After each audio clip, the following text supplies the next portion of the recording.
Madame Chavrier, bonjour. En tant que fédératrice à la famille Mieux se nourrir, nommée l'an dernier par le gouvernement et le ministère notamment des Affaires étrangères, vous avez participé ce jour à une réunion à Saint-Charles International. Et à chaud, quelles sont vos premières réactions quant à la présentation qui vous a été faite, notamment de Saint-Charles Export ? Mais tout d'abord, j'ai été fort impressionnée par ce qui a été, ce qui est obtenu avec toutes ces entreprises. Alors, on peut pas parler de construction, mais on peut parler du projet, finalement un aboutissement, mais d'un projet depuis de nombreuses années. 150 entreprises sur un même site, c'est juste extraordinaire, puisque j'ai bien compris on part de petites entreprises, 4-5 personnes, jusqu'à des entreprises avec plusieurs centaines de personnes. Donc on arrive à associer des entreprises de tailles différentes, avec donc des objectifs qui vont pouvoir être communs, de la mise à disposition de services en commun et qui seront peut-être plus ou moins financés par les gros, mais dont les petits vont pouvoir bénéficier. Ça veut dire de la synergie pour l'export. Donc ce que j'ai bien retenu, c'est en particulier l'émission de prospection avec une convention signée avec Business France. Donc une facilitation de partir en meute, comme on dit, enfin à plusieurs sur des zones qui auront d'abord été préalablement étudiées et réfléchies marché par marché. Sur les mises à disposition de services, j'ai été vraiment impressionnée par le numérique, par ce fameux logiciel de dématérialisation des documents, le fait que vous puissiez relier les bases, si j'ai bien compris, de la DGPAT, de la douane et la DGCCRF, pour en faire un outil où les entreprises n'ont plus à produire de produits papier, de documents papier. Ça, c'est vraiment quelque chose dont on rêve tous en France, et j'espère pouvoir revenir vers vous pour peut-être approfondir ce point en particulier. Et puis, bon, voilà, cette position stratégique, c'est compliqué, hein, vous êtes à la frontière, vous êtes éloigné par rapport au noyau de la France, vous êtes sur une extrémité, mais heureusement, vous n'êtes pas en Espagne, vous êtes à la frontière mais du bon côté. Ce qui fait que toute votre activité bénéficie, et la création d'emplois, hein, on en a parlé aussi, bénéficie à notre pays. Voilà. Oui, tout à fait. La plateforme, effectivement, s'est créée du côté français. Parfois, certains clients aujourd'hui nous disent « Mais pourquoi n'êtes-vous pas du côté espagnol ?» Mais on peut leur expliquer que l'attractivité se trouve bel et bien ici. Oui, attractivité, création d'emplois, hein, on l'a bien souligné ça. Dans le cadre donc de votre mission, vous êtes toujours en phase de diagnostic, je pense, et notamment diagnostic entre régions et futures grandes régions d'ailleurs.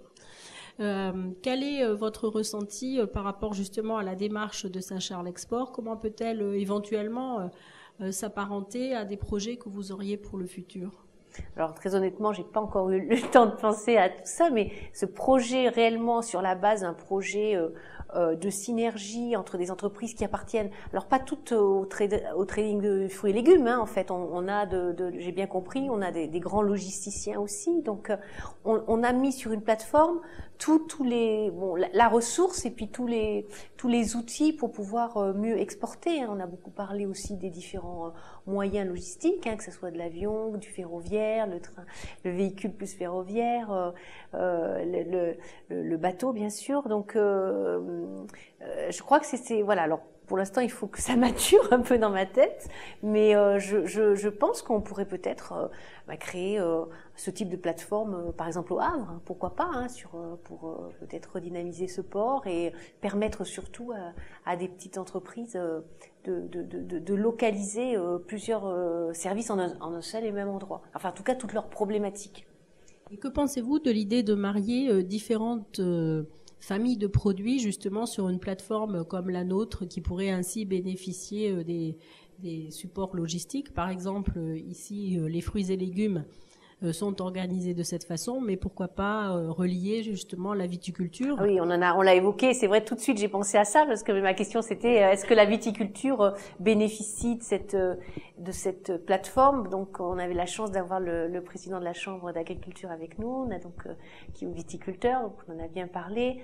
Il semblerait qu'historiquement et pour des raisons historiques et culturelles, la viticulture soit restée un petit peu en deçà ou à l'écart de ce projet parce qu'ils ont l'habitude de travailler dans des entreprises familiales et peut-être un petit peu tout seul. Mais j'ai bien compris que le projet, l'idée, c'était aussi de les rassembler avec vous et de leur faire profiter de mutualisation de transport, par exemple, ou de mutualisation sur de la mission de prospection.